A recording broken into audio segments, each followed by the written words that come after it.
Shalom, good morning everyone, and happy Sunday.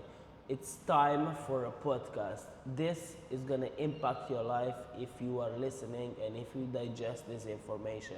I'm here with Yonut. He's really good at explaining stuff as well. And here we go. First question for him will be, what's the importance of the food in our body? Well, I think it's the most important thing we can put in our body. We are what we eat, right? So that's the fuel. That's what keeps us healthy, helps us grow, and yeah. I mean, I guess everyone knows that already. That the food is the most important thing. Food is so crucial because what the government is trying to do is trying to tell us to count calories.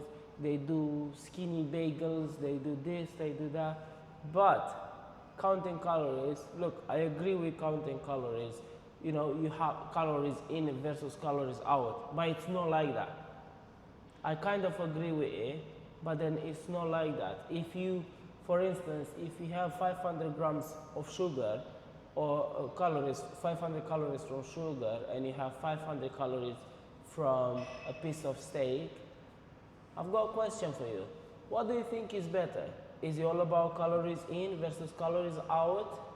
Or it's the nutrient in the food, how dense the food is and what you get, how much protein you have, all those vitamins, vitamin B, all the vitamins, so whenever you eat something, you have to realize that it's so important to understand what you're putting in your body. And they do all those like processed food. They say, oh, this is 55 calories per 100 grams. This is 120 calories, and you have 20 grams of protein per pot, wherever. But then again, you are thinking that how my digestive system will take that, because there are some foods out there the digestive system doesn't even recognize them. It's crazy. What are your thoughts on this? Yeah. I mean, they put a lot of emphasis on the calories in versus calories out. They simplify things to the calories in and calories out. Just because they want people to eat anything and everything. It's profitable, right? I mean, they can create all sorts of cheap foods. Highly palatable, which means they're very tasty. They look nice, they're tasty. They activate your pleasure centers in your brain and all that, and you just enjoy eating them. But not all calories are equal, right? Correct. So calories from pure sugar, are calories, just energy, but they're not the same with calories from a piece of meat. So tell us. It's not just calories. We have two hormones, correct? Yeah. The leptin. And ghrelin, yeah. And I mean, we have Tell plenty us of about hormones, that. but when it comes to hunger, we have these hunger hormones, hunger and satiety hormones, ghrelin and leptin. So when one is up, the other one is down, Correct. and the other way around. So when you're hungry, leptin is high, and ghrelin, so ghrelin is the hunger hormone, and the leptin is the satiety hormone. So when you're hungry, ghrelin is high, leptin is low. Correct. When you're not hungry, it's the other one that's it's high, Correct. and So then one low. explain to us what exactly is happening when you keep one too high. Like for example, they put so much sugar in the food that during a longer period of time, one of the hormones, it doesn't exist anymore, and you're just hungry all the time. As you can see, sometimes you eat a little bit of something, you're hungry again. So that's what they're trying to do. Yeah. Basically, what happens is there are studies showing this. What happens is that you kind of hack your hormones with these processed foods, because you get what they call leptin resistance, just like you get insulin resistance. When you become diabetic. So leptin doesn't.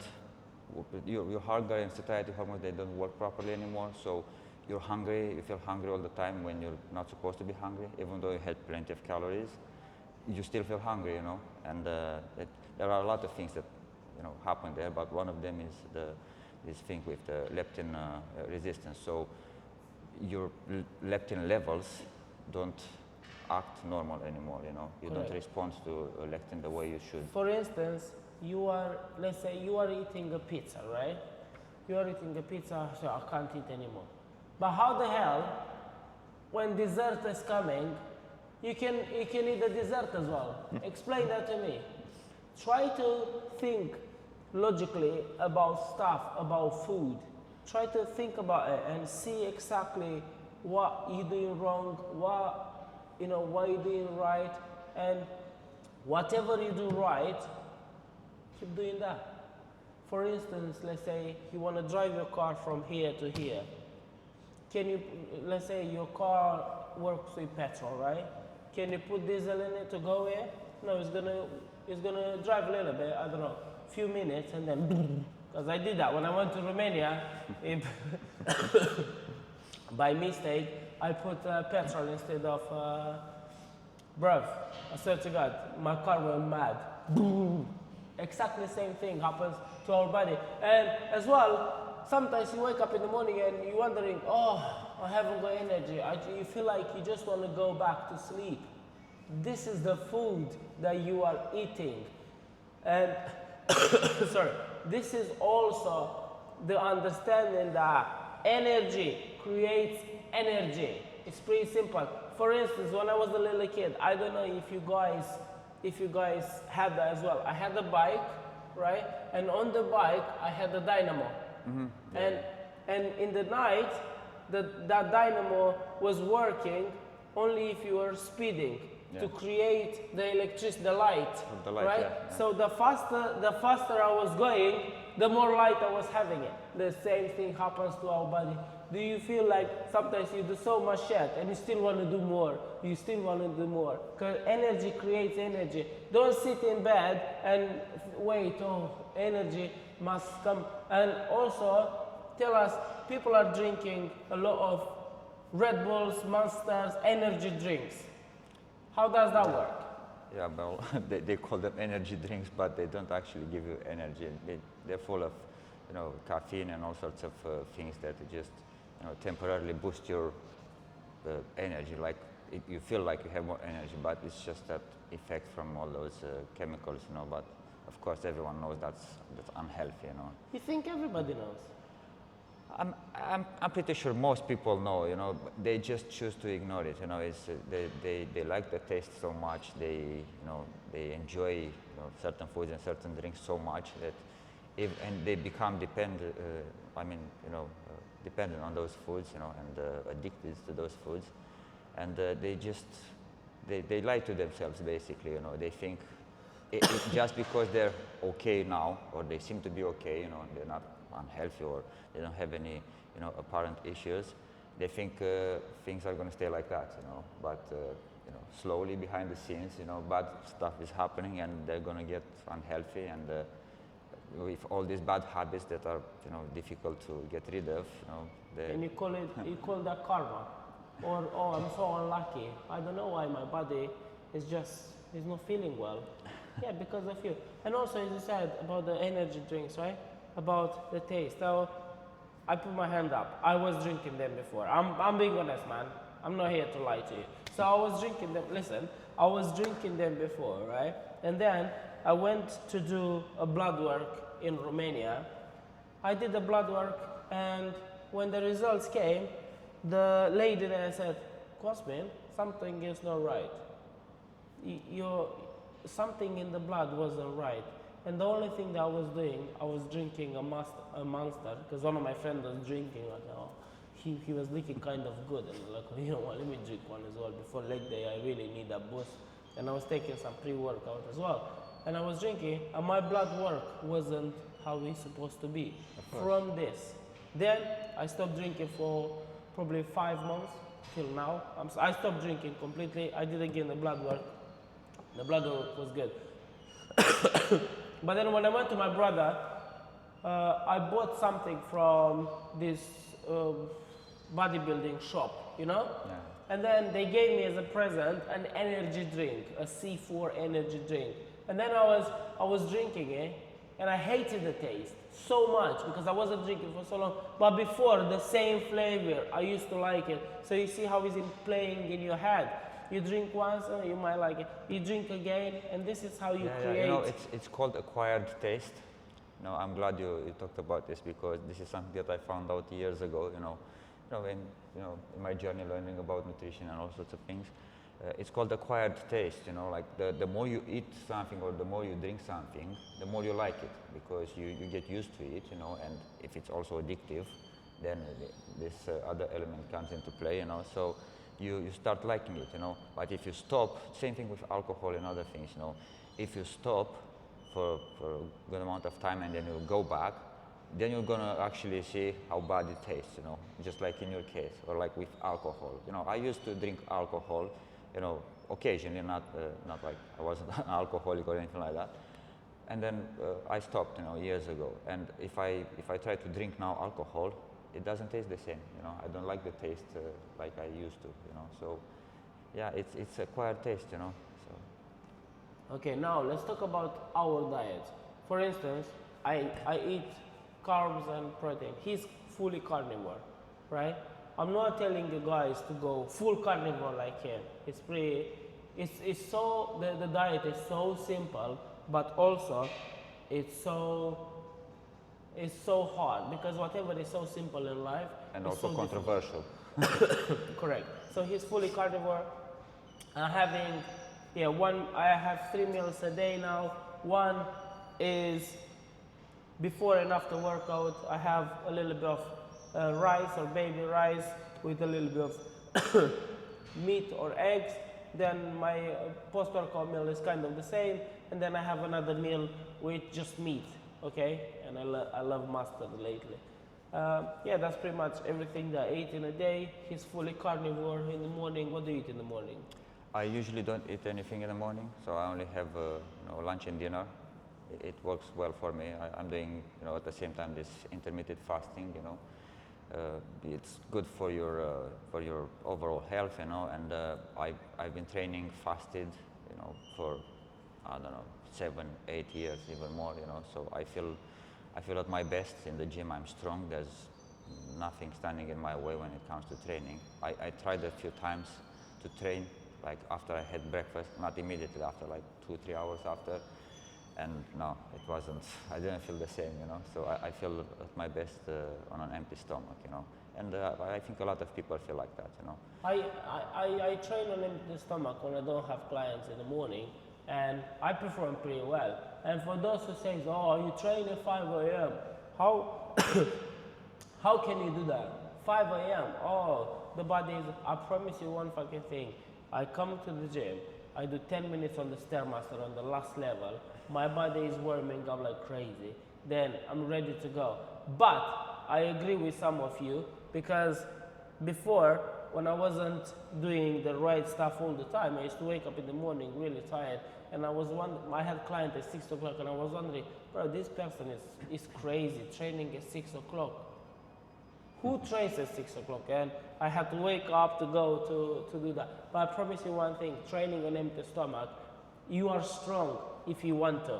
If you don't want to, you're not strong. So, this is, with the intermittent fasting, I want to ask you something. Yeah. So I have a client, he only eats 1 meal a day.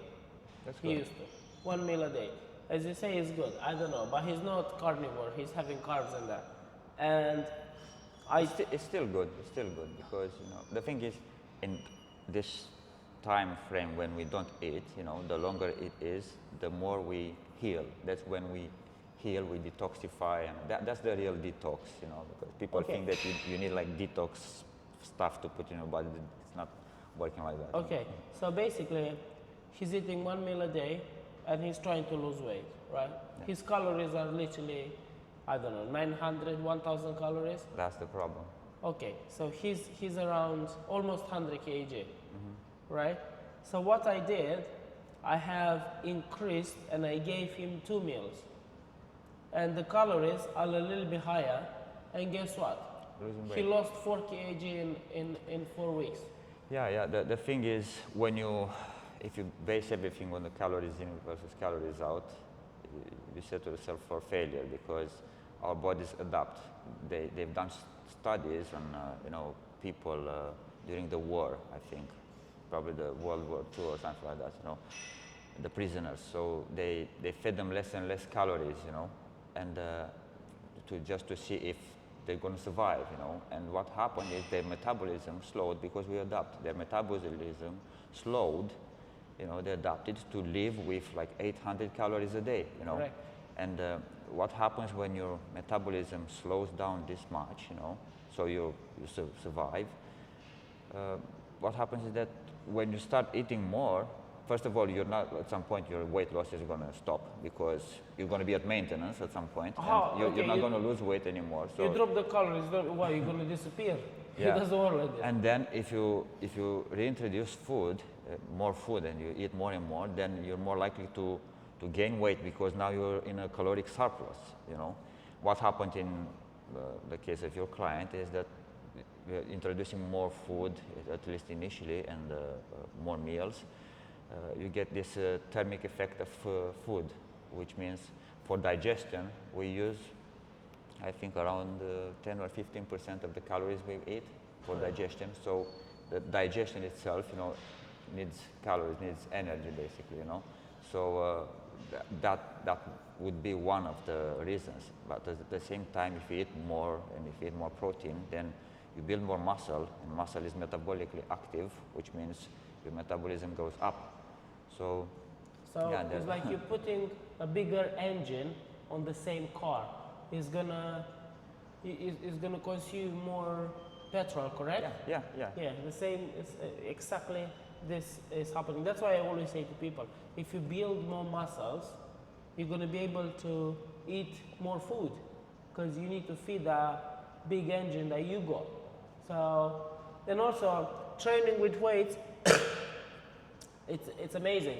And I tell you why, because what's happening after 50, 60, when you start reversing, you start losing muscle, correct? Yeah. And my point here is try to build right now, as you're young, as much muscles as you can, naturally. Or try to, if you are over 40, try to keep as much muscles as possible, because what happens, look, so you got the bones, you got the structure, right? The more muscle you lose, you kind of curve. That's why you see so many people, like they haven't got muscles, they probably have body fat, and some of them they're not really skinny body fat. Skinny fat, yeah. And they start curving, the back, the spine, because the muscles cannot sustain the bones. Yeah. This is happening. And also, don't forget to train legs every day. Not every day, but train your legs, man. Because when you see all the people, they walk in sticks and that. This is the reason, because they never took care of themselves, and the legs are going first, because it's half of your body and it's a foundation. You know what happens with the older people? It's a combination of things. First of all, they start to change how they eat. They eat less and less meat, less and less high quality protein. And eat more and more plants, which they don't give you a lot of nutrition. It's a lot of people like to debate that, but that's the truth. So they get sarcopenia, muscle loss, because if you don't eat enough protein, then you're going to start losing muscle. They don't. You can't maintain it. They don't train. They don't do physical exercise. And they get weaker and weaker. And then they need crutches. They need correct, wheelchairs and things like that. So there are studies showing that the more muscle you have as you get older, and the more protein you eat, your longevity goes up, and you're more likely to die on your feet, basically. Not correct. That and way. When you get older and you cannot hold your body anymore, it's not easy for your kids, man, because they need to take care of you. I'm not saying it's a bad thing, but then you will always need someone next to you to hold you, to do this. It'll be a burden to your kids instead of enjoying the rest of your life, playing with your kids or doing activities. You're going to be stuck in bed or in a wheelchair, and they need to take care of you, and then you start seeing every fucking bad thing in there. Oh, he didn't do that, he didn't do that. You become crazy. And And also, I wanted to say something. Yeah, and you're gonna, oh yeah, a lot of people are saying now, of course, mean you don't enjoy your life, you don't eat this, you don't eat that. But looking at the bigger picture, I promise you one thing, it's gonna be worth it. But then again, because I eat the way how I eat now, I don't, I don't see it as, oh, I'm dieting or things like this. I see it as a lifestyle, Exactly. and I'm happy with it. And my wife is happy with it. And the way how he eats is very, for him, is very sustainable. And yeah, Especially if you like meat, you know. I mean, I think most people like meat, except, you know, a small number of people that they stopped eating meat. Maybe if they're vegan or something, you know, they stopped eating meat a long time ago, and you know, they lost the taste for it, you know. And because when people eat less meat and eat more of other stuff, you know, what they usually do to make it tasty, they put all sorts of things in it. Because plants, they taste horrible if you don't cook them, if you don't put, you know, all sorts of, you know, things on them, you know, dressings and all that, you know. So they become addicted to those, to that taste, you know, highly palatable taste, you know, and they just like the convenience and the taste and it's easy to eat and all that, you know, and maybe it's a little bit cheaper, and they lose the taste for meat, you know, and that's bad because, you know, they lose muscle, they lose bone, you know, because contrary to what people. How can you lose the taste of the meat, bruv? Yeah, I know people that, you know, they told me this, you know, they don't like the taste of the meat. Bro, one of my friends. Meat doesn't go well with me. So. One of my friends was vegan for, I don't know, 7-8 years, right? And then he was trying to push himself, doing this. And then, all of a sudden, he had 3 eggs and a piece of steak. He said, Cosmin, I wanted this girl, and I slept with her like crazy. Like I was like, and yeah, when you eat like some really good nutritious food, testosterone level increases a lot, and especially when you eat eggs. Eggs is the best nutrient. It's the best nutrient. It's a complete source of nutrition that we need, basically. And also, if you can, to eat 50 grams of beef liver a week, you're going to get all the vitamins from it as well. That's very, very dense food. So don't eat too much. Not too much of that. I know it can taste crazy, but... Yeah, liver is very rich in all sorts of nutrients, and you can get vitamin toxicity because it's so rich in vitamins. If you eat too much. You can, there's, you know, there's no such thing as more is better, you know. So you can get vitamin toxicity, you know, at some point if you eat a lot of liver all the time. That's correct. Yeah, but, man. Yeah, the thing with the diet is, you know, it's one of those subjects, you know, just like politics and religion, you know, it's very sensitive. A lot of people have strong opinions about it, you know. They like to think they know what they're doing just because they absorb information from left and right, you know. Everywhere we're bombarded with information about food. This is healthy, this is healthy, you know. They use the words health and organic and words protein, like that, you know. And low sugar and low fat. And you know, most people think they know things about nutrition, you know, what's good for us because they've been told, you know, these things, and they kind of, you know how it is. People, they keep hearing these things, and then they regurgitate what they hear, and they assume what they say, you know, as if they came up with that idea, as if they did some research or something, you know. So, yeah, people have strong opinions about food, and there are a lot of misconceptions and lies and, you know, exaggerations out there. And yeah, I'm sure someone in the comments they're gonna, you know, say something about the carnivore diet or about what about fiber, what about this, what about constipation and stuff like that, you know. But just because they don't understand how things work, they never tried. Yeah. But the thing, for example, of constipation, you know, people think that constipation is, or they constipated when they don't go every day or something like that, you know. That's another definition of the constipation. The definition of the constipation is you feel like you need to go and you can't. It doesn't matter. The frequency is not important, you know. You can You can go once a day, you can go once every 2 days, it doesn't matter, Okay, you know, now or twice a comes day. down now comes down to your diet. If you eat carnivore, your body will retain as much as possible. So when you go to the toilet, you do not like go like make big shits like this, Yeah, correct? there's less waste basically It's because less waste. But when you have a lot of carbs in there, and if you don't go to the toilet for 2 days, I don't know about that. yeah, the thing is, there's this thing called the bioavailability of nutrients. You know, so the animal products have a high score for the bioavailability, meaning you absorb like 90%, 90 something percent of what you eat. Yeah. And when it comes to plants, the bioavailability is like 30, 40%, so Yeah. 70%, 60, 70% is waste. So that's why you're going to go more often, you know, because there's more waste, basically. You know? Correct.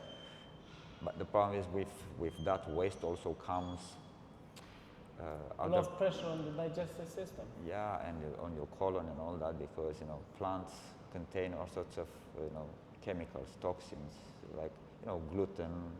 Everyone knows about gluten, and there are plenty of other things. So I'm not going to go into details because a lot of people are going to get triggered by by those things. But it's about being efficient and staying healthy. For me, it works. Maybe some people can do a different variation of that. Maybe How do you have say? some plants. Eat to live or live to eat. Think about it, right? So you have to eat to be able to control this machine that you got, to be able to have a lot of energy, to be able to do a lot of stuff every day. If you want me to make it real simple for you, think like this. You go to a shop, say this food existed 200 years ago. It did. Okay, eat it. Didn't exist it? Don't eat it. It's pretty simple. Before 1990, they were like, we had few choices of crisps, whatever. Now, every flavor out there, barbecue, every flavor, they add so much. Have you ever turned a pack around and look how many ingredients is there? Minimum 17, minimum 20 ingredients. Even the bread these days, they put so much. I'm not against bread, but before, when my mom used to make bread, when I was a little kid, she was putting flour, salt, water, that's it. Yeah. You understand? Now, they add twice so much, and especially they put sugar in everything. I have a friend that works in a sushi place and thinking, oh, cheat meal, let me have sushi is healthy. And I ask him, is this healthy? And he said, of course, man, I promise you one thing, every 10 kg of rice or something like this, they add 1 kg of sugar. I promise you one thing, it makes you addicted. So every label that you read, if it's sugar in it. So one more thing that he said very good the other day. So let's say, you want to eat mustard, right? Turn the pack around, look at the ingredients, mustard seeds, this, and if the sugar is in the beginning, that means it's got a high quantity of sugar. This goes to every single ingredient. If sugar is the first one, second or third one, what does it mean? It's got a lot of sugar. So if you have the ingredients and the sugar is at the end, it's not as bad as if it was on the first place. You understand? So read the label all the time. Yeah, it's because legally this is how they're supposed to do it. So in the beginning of that list with the ingredients, in the beginning are the most abundant ingredients, and at the end are the least abundant, and in order. So the first one is the most abundant, the second one is the second most abundant, and so on. So if you eat something that has sugar or maybe some things that are not healthy, at least make sure they're at the end of the list, not at the beginning. Yeah. But one thing which I don't understand, man, you know exactly, sorry, one thing that I don't understand, you know exactly what you're doing right and what you're doing wrong. Why do you keep the wrong thing? Are you a slave of food? This is the question. Is the food controlling you? Try to understand that if you can change your habit I think it's 7 to 11 or 1 week to 2 weeks. If you can change this bad habit, you're going to be able to be in control. You're going to be able to, you know, eat better. But if you just do for 2 days, and you're fuck it, I cannot do it anymore. Oh, it's so hard, I go headache. Of course, say, oh, I tried it, doesn't work for me. of course No, you have 2 headache. days. Try after 2 days, after you eat well, you're gonna have headache because all the sensor of your body is telling you, give me the junk food, give me the junk food. That's the reason that you have headache. And another reason is drink water, man. Our body is 78% water. You got to drink water. Yeah, you know, the funny thing about water is, what they found out is that, you know, if you don't drink enough water, you can actually mistake thirst with hunger. So you feel like you're hungry, you want to eat, when in reality you should have some water. This is what happens. This is what, because if you would have more water more often, like throughout the day, you know, like a sip of water, you know, then you won't feel that hungry all the time, you know. It's just, it's weird, you know. But staying hydrated is so important. When I was in university, the doctor that was telling us everything that I know about, she said this: if you are already thirsty, you are already dehydrated. So do not wait to become thirsty to drink water. You have to drink throughout the day. Till 12 o'clock, drink around liter. From 12 to 6, drink another liter. It's pretty simple. Don't just down 1 liter in one go then. Because if I'm honest with you, in 2017, I was doing a challenge and I drank, I think, 3 liters in one go. Do you know what happened? I don't know, but it's not good probably. I got, no infected. How can I say? I got like water. Yeah, I know it's not good to have a lot of water, I felt especially in one them. go. I was throwing up and everything was feeling crazy. But I don't know exactly what happens. I just know it's not good, you know. I can't remember how you say it. But yeah. You can actually lose electrolytes and nutrition if you drink too much water, because then you're going to go, you know, to the toilet very often because you have more water, and you excrete a lot of, you know, yeah, but also minerals and if your pee is really yellow, you are very dehydrated. So your pee shouldn't be too yellow. Guys, we're gonna wrap this up. I hope you get some good information out of it. Yunus and Cosmin will say bye to you, and this is our first one. We're gonna try to keep it consistent with training, with nutrition. Come on, man, let's get better together. We're strong, we're staying focused, we're staying healthy. Life isn't forever, and if you live 70 years like a lion, this is truly life. But if you live 40 years like a little dog, and then from 40 years to 70 years you're struggling to go through life because you enjoyed by being a slave to the food, then you know exactly where you're going. Thank you so much for watching. Subscribe to the channel. More videos are in the way. Let's go.